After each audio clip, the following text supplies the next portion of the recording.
Bismillahirrahmanirrahim. Assalamualaikum warahmatullahi wabarakatuh.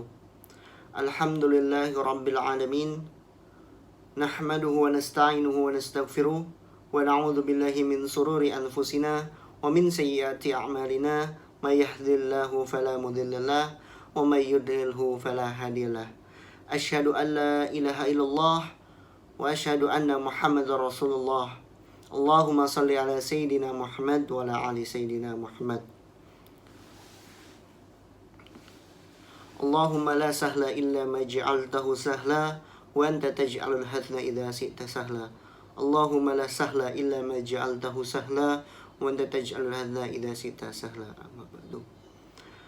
Yang pertama, sebagai hamba Allah yang beriman, marilah kita panjatkan puji serta syukur kehadirat Allah Subhanahu wa taala yang telah memberi kekuatan kesehatan lahir dan batin kepada kita semua, sehingga kita bisa merasakan kesehatan itu sampai pada saat ini yang Allah Subhanahu wa taala berikan kepada kita. Selawat dan salam tak lupa juga kita haturkan kepada junjungan kita Nabi Allah Muhammad sallallahu alaihi wasallam yang telah mengantarkan umat manusia dari zaman peradaban yang hidupnya sangat jahiliyah menuju pada peradaban hidup yang modern sampai saat ini, yang penuh dengan kemajuan ilmu pengetahuan dan teknologi seperti yang kita bisa rasakan saat ini. Semoga kita semua termasuk hambanya yang taat, yang berhak mendapatkan syafaat di hari kelak. Di hari kelak nanti. Perkenalkan, nama saya Muhammad Alvarez Iza Pratama dari Prodi Ilmu Pendidikan Agama Islam Universitas Pendidikan Indonesia, yang mana kesempatan ini saya akan menyampaikan tafsir ayat hukum mengenai surah Al-Maidah ayat 89 sampai dengan ayat 90. Sebelumnya saya akan bacakan dulu surah Al-Maidah ayat 89 dan A'udzu billahi minasyaitonir rajim. Bismillahirrahmanirrahim. La yu'akhidhukumullahu billaghwi fi aymanikum walakin yu'akhidhukum bima aqadtumul ayman. فكفارته إطعام 10 مساكين من أوسط ما تطعمون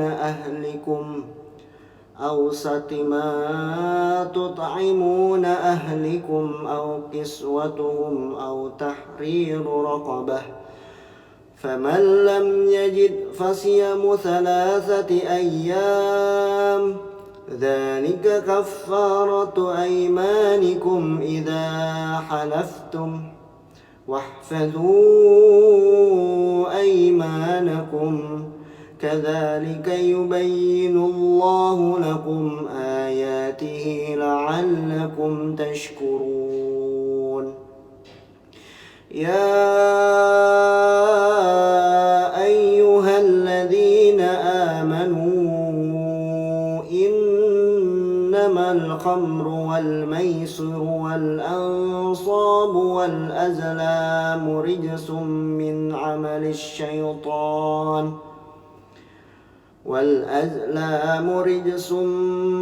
عمل الشيطان فاجتنبوه لعلكم تفلحون صدق الله العظيم. Bismillahirrahmanirrahim. Saya akan melanjutkan pembahasan tafsir surah Al-Maidah ayat 89 sampai dengan 90. Di sini saya akan membacakan pendapat para mufassir. Dari ayat 89 saya akan membacakan tafsir Al-Misbah karangan Quraisy Shihab, yang mana dalam tafsir ini dibicarakan Allah tidak akan menghukum kalian karena sumpah yang tidak dilakukan dengan sungguh-sungguh. Allah hanya akan menghukum kalian oleh sebab melanggar sumpah yang kalian maksud dan kalian yakini sebagai sumpah. Di sini berarti Allah itu tidak akan menghukum kita semua karena sumpah yang kita lakukan tidak dengan sungguh-sungguh, hanya dengan sekedar mengucapkan, tidak dengan keyakinan dari dalam hati kita bersumpah, maka Allah tidak akan menghukumi hukuman itu, tidak menjatuhkan hukuman kepada kita semua. Tapi Allah hanya akan menghukum kita oleh sebab melanggar sumpah yang kita maksudkan gitu, dan yang kita yakini. Disitulah Allah memberikan hukuman kepada kita, karena memang dari dasar hati kita bersumpah, tapi kita melanggarnya. Jika kalian melanggar sumpah, maka kalian harus melakukan sesuatu yang dapat menebus dosa-dosa kalian akibat pelanggaran sumpah. Jadi di sini maknanya kita harus membayar kafarah. Di sini dalam tafsir Al-Misbah, saya lanjutkan kembali, sesuatu yang harus kalian lakukan itu adalah memberi makan kepada 10 fakir miskin dalam satu hari, tanpa harus memberikan makanan yang berlebih kepada yang biasa diberikan kepada keluarga, tanpa juga harus kikir. Jadi tidak dilebihkan dan tidak juga dikurangi, atau memberikan pakaian kepada mereka dengan pakaian yang pantas, lalu atau juga memerdekakan seorang budak. Jika orang-orang yang bersumpah itu tidak mampu melakukan demikian, maka ia harus berpuasa selama 3 hari. Nah, di sini ketika kita melanggar sumpah yang kita yakini, yaitu tadi kita harus membayar kafarah dengan yang pertama memberikan makan kepada 10 fakir miskin yang tingkatannya itu menengah, tidak dilebihkan yang biasa kita makan dan juga tidak dikurangkan apa yang biasa kita makan. Lalu yang kedua itu memberi pakaian yang masih layak pakai tentunya. Lalu yang ketiga itu membebaskan atau memerdekakan budak. Nah, ketika kita tidak mampu melakukan hal itu, maka Allah sudah meringankan kita sebagai umat yang melakukan dosa, karena Allah memang Maha Pemurah. Kita diberikan opsi lain gitu. Jadi ketika kita tidak mampu melakukan 3 hal itu, kita harus berpuasa selama 3 hari untuk menebus apa yang telah kita lakukan, yaitu melanggar sumpah yang memang atas keyakinan kita ucapkan. Baik, kita lanjutkan kembali dari tafsir Al-Misbah ini. Masing-masing ketentuan itu dapat menebus dosa akibat melanggar sumpah yang dimaksud. Di sini dituliskan juga, peliharalah sumpah kalian dan jangan kalian tempatkan pada bukan tempatnya. Dengan cara seperti ini Allah menjelaskan hukum-hukumnya.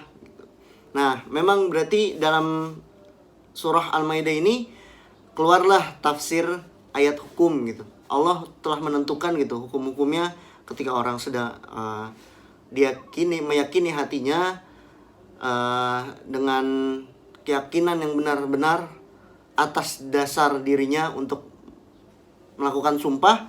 Tapi kita orang yang manusia yang memang sering melakukan kesalahan, kita melanggar sumpah tersebut. Di sini Allah menentukan hukum yang diberikan kepada kita gitu. Allah menjelaskan hukum-hukumnya agar kalian mensyukuri nikmatnya dengan mengetahui dan melaksanakan haknya, seperti halnya ayat-ayat Al-Quran yang lain. Ayat ini juga mengisyaratkan pembebasan budak. Al-Quran memang memperluas jalan ke arah pembebasan budak dan penghapusan perbudakan. Nah, inilah isi tafsir Al-Misbah surah Al-Maidah ayat 89. Baik, kita lanjutkan kembali ke tafsir yang kedua mengenai untuk ayat 89 surah Al-Maidah, yaitu saya mengambil tafsir Jalalain karangan Jalaluddin Asyuyuti. Di sini dituliskan, Allah tidak menghukum kamu disebabkan senda gurau yang terjadi di dalam sumpah-sumpahmu, yaitu sumpah yang dilakukan secara tidak sengaja, halnya karena lisan terlanjur mengatakan, seperti ucapan seseorang tidak demi Allah dan ya demi Allah. tetapi dia menghukum kamu disebabkan apa yang kamu sengaja dengan dibaca ringan. Aqadtum dan dibaca tasydid. Aqadtum menurut suatu riwayat dibaca aqadtum dalam sumpah-sumpah, atau artinya dalam sumpah-sumpahmu. Mengenai hal itu, yaitu seumpamanya kamu bersumpah dengan sengaja, maka kafaratnya artinya kafaratnya kita harus membayar kafarat sumpah tersebut apabila kamu melanggarnya. Memberi makan 10 orang miskin yang untuk setiap orangnya sebanyak 1 mud, yaitu dari makanan yang biasa kamu berikan atau yang biasa kita makan gitu. Dari makanan tersebut kepada keluargamu. Jadi sesuai dengan yang biasa kita berikan kepada keluarga kita gitu. Apa yang biasa kita makan juga. Artinya kualitas makanan yang paling pertengahan yang tadi sudah saya jelaskan. Tingkat makanan itu tidak berlebihan, tidak juga berkurang gitu. Tetap standar. Jadi sesuai apa yang biasa kita makan, apa yang biasa keluarga makan. Nah, itu yang kita berikan kepada fakir miskin. Tidak, jadi jangan seakan-akan kita disinilah Allah yang saya kutip gitu. Allah memang sudah menentukan kadar hukum yang telah diberikannya gitu. Jangan Allah sudah tentukan tapi kita malah seenaknya ya sudah saya akan memberikan 200 orang miskin. Padahal di sini dalam tafsir, dua tafsir ini, yang pertama tafsir Al-Misbah, yang kedua tafsir Jalalain, memberikan makan kepada 10 orang miskin gitu. Jadi memang sudah ditentukan hukumnya gitu. Baik, dilanjutkan kembali. Yang tadi kualitas makanan itu tidak terlalu tinggi dan juga tidak direndahkan. Dan atau memberikan kepada mereka pakaian, yaitu sesuatu yang biasa dijadikan sebagai pakaian seperti baju gamis, sorban, dan kain. Ini dari tafsir Jalalain membicarakan seperti itu. Lalu Imam Asy-Syafi'i berpendapat jika memberikan secara sekaligus kepada seorang miskin saja dianggap kurang sempurna atau tidak memenuhi persyaratan. Maka dari itu ada yang lain, yang tadi kita harus membebaskan atau memerdekakan seorang budak yang beriman, seperti dalam masalah kafarat membunuh dan kafarat zihar, atas dasar memberlakukan yang mutlak dengan hukum yang muqayyad. Dan siapa yang tidak menemukan salah satu di antara yang telah disebutkan, yang tadi memberi makan fakir miskin, memberikan pakaian yang layak, lalu membebaskan atau memerdekakan seorang budak, ketika kita tidak menemukan itu, ganti kafaratnya. Menurut pendapat yang terkuat dalam masalah ini, tidak disyaratkan puasa secara berturut-turut. Nah, jadi di sini saya kelewat. Dan siapa yang tidak menemukan salah satu di antaranya yang telah disebutkan, maka kita dianjurkan berpuasa selama 3 hari sebagai ganti kafaratnya. Nah, menurut pendapat yang terkuat dalam masalah ini, tidak disyaratkan puasa secara berturut-turut. Pendapat ini dikatakan oleh Imam Asy-Syafi'i. Yang demikian itu telah disebutkan adalah kafarat sumpah-sumpahmu bila kamu bersumpah kemudian kamu langgar. Nah, di sini Imam Syafi'i mengatakan kalau tidak pendapat yang kuat itu puasa tidak dalam berturut-turut gitu. Jadi artinya boleh misalkan dalam seminggu selang-seling gitu. Dan ini yang kita harus membayar kafarat ini ketika kita melanggar sumpah yang memang benar-benar kita yakini dalam hati kita, dalam keyakinan diri kita, mengataskan memang kita melakukan sumpah ini dengan yakin betul, benar-benar saya bersumpah memang karena seperti ini, dan akhirnya memang atas keyakinan hati lalu kita melanggarnya, maka kita wajib membayar kafarat yang sudah saya sebutkan di 2 tafsir ini. Dan jagalah sumpahmu, jangan sampai kamu melanggar selagi sumpah itu bukanlah perbuatan kebaikan atau mendamaikan orang-orang sebagaimana yang telah disebutkan dalam surah Al-Baqarah. Demikianlah artinya seperti apa yang telah Allah jelaskan tentang beberapa hal yang telah lalu. Penuturannya, Allah menjelaskan kepada kamu tentang ayat-ayatnya agar kamu bersyukur kepadanya atas hal itu. Nah, baru saja saya selesaikan tafsir Jalalain karangan Jalaluddin Asyuyuti mengenai surah Al-Maidah. Dilanjutkan pada surah Al-Maidah ayat 90. Di sini saya mengambil tafsir Al-Misbah kembali karangan Quraisy Shihab. Sebelum itu saya akan membacakan ulang mengenai arti dari ayat ke-90 surah Al-Maidah. Hai orang-orang yang beriman, sesungguhnya meminum khamar, berjudi, berkorban untuk berhala, mengundi nasib dengan panah adalah perbuatan yang keji, termasuk perbuatan syaitan. Maka jauhilah perbuatan-perbuatan itu agar kamu mendapat keuntungan. Dalam tafsir Al-Misbah, di sini dituliskan, hai orang-orang yang beriman kepada Allah, kitab-kitabnya, dan rasul-rasulnya, dan tunduk kepada kebenaran. Maksud di sini kebenaran hanya sesuai tuntunan Allah dan para rasulnya yang terdapat di kitab-kitabnya Allah. Sesungguhnya meminum minuman keras yang memabukkan, berjudi, menancap batu sebagai landasan menyembelih kurban untuk mendekatkan diri kepada patung-patung yang kalian sembah, melepaskan anak panah, batu kerikil atau daun untuk mengetahui ketentuan yang gaib. Semua itu tiada lain hanyalah kekotoran jiwa yang merupakan tipu daya setan bagi pelakunya. Nah, di sini dijelaskan kembali di tafsir Al-Misbah bahwasannya kita sama saja ketika meminum minuman keras yang memabukkan, berjudi, menancapkan batu sebagai landasan menyembelih kurban untuk mendekatkan diri kepada patung-patung yang kalian sembah, yang kita sembah misalkan ya, dan terus melepaskan anak panah untuk mengundi nasib kita gitu. Tidak hanya anak panah yang di sini disebutkan seperti batu kerikil atau daun, itu untuk mengundi nasib, itu adalah tipu daya setan bagi misalkan kita yang melakukan. Itu adalah tipu daya setan.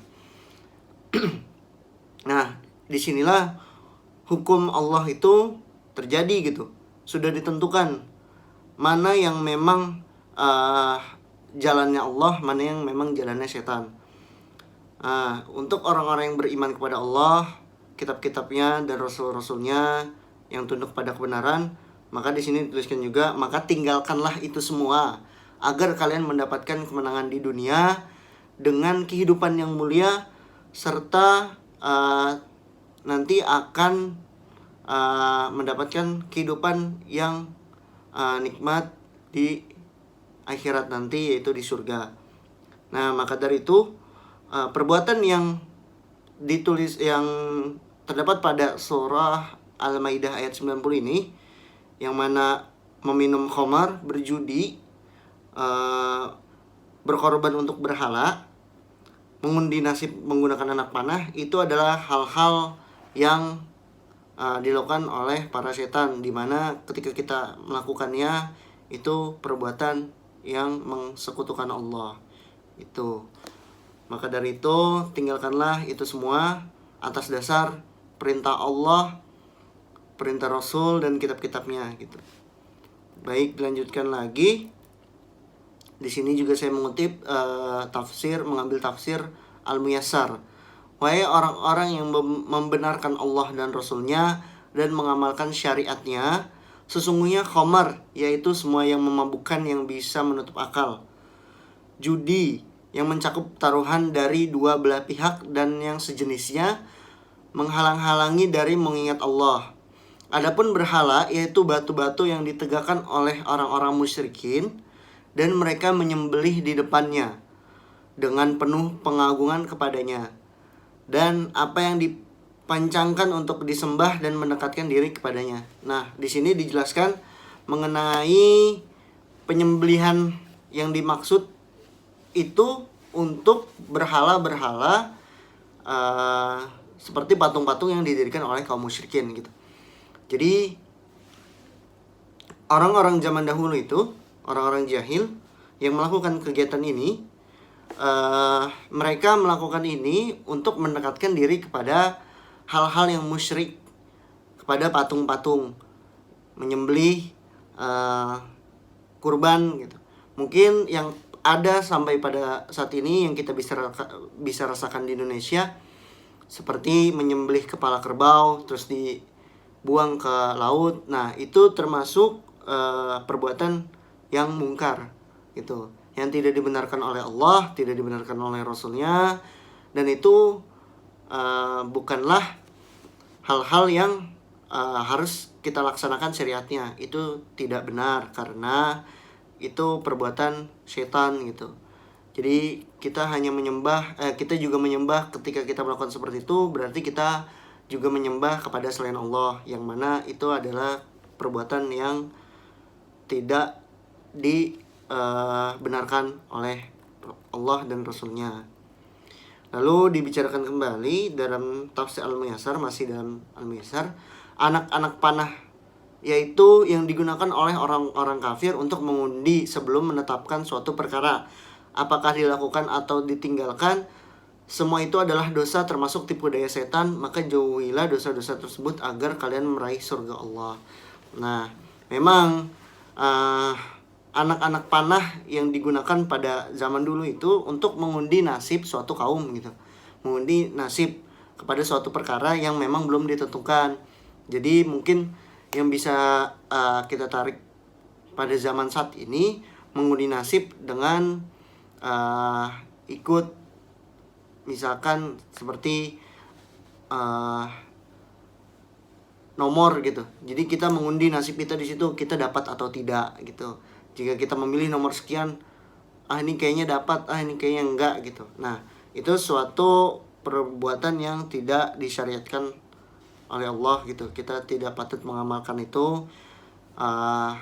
Itu adalah tipu daya setan, maka jauhilah dosa-dosa tersebut agar kalian meraih surganya Allah.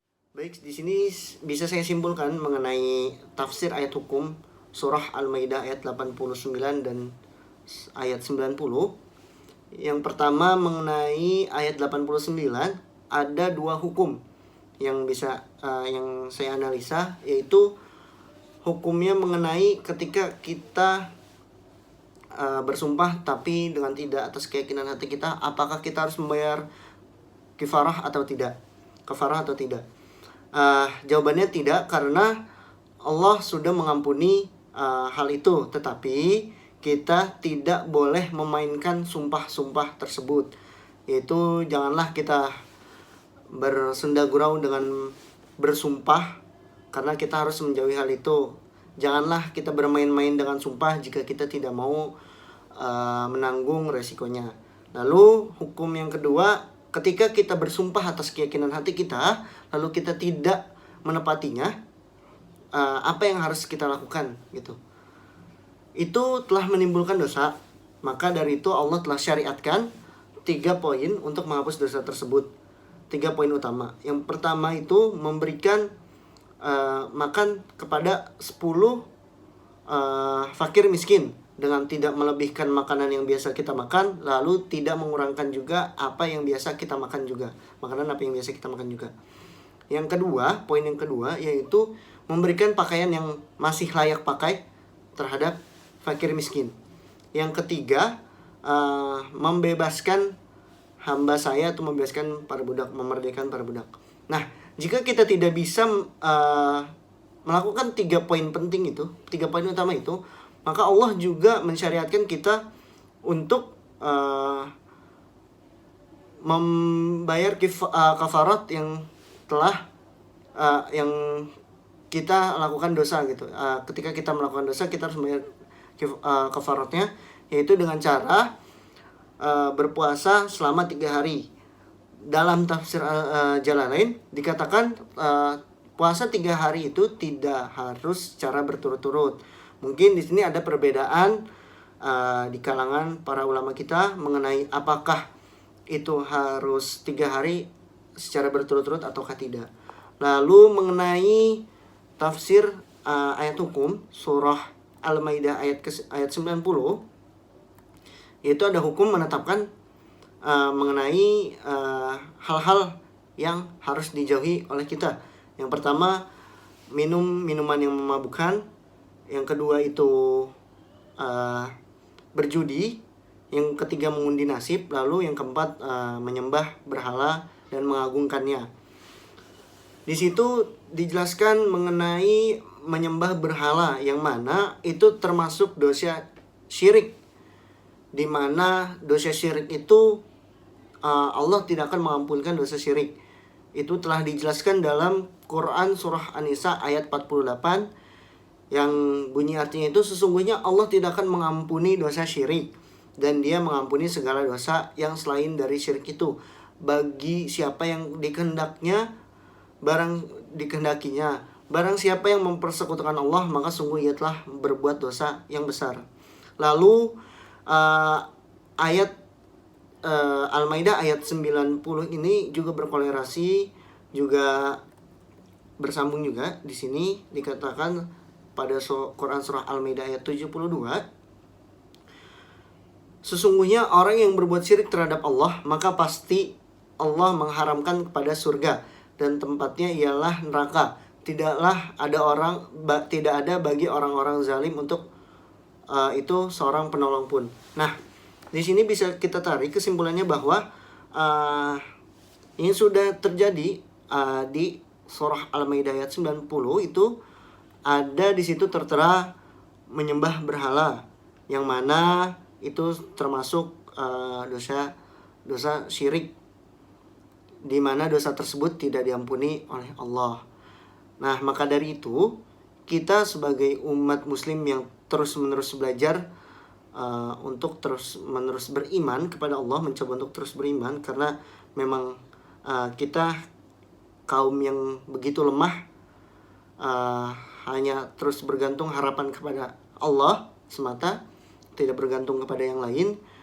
Maka kita harus menjauhi hal-hal tersebut yang sudah disebutkan dalam surah Al-Maidah ayat 90. Mungkin itu kesimpulan yang bisa saya ambil mengenai tafsir ayat hukum surah Al-Maidah ayat 89 sampai dengan 90. Di sini saya mohon maaf jika saya ada penyampaian saya yang kurang baik atau salah makna. Itu murni dari saya sendiri. Jika ada yang benar, memang itu hanya Allah yang membenarkan itu. Kurang lebihnya mohon maaf. Wabillahi taufiq wal hidayah. Wassalamualaikum warahmatullahi wabarakatuh.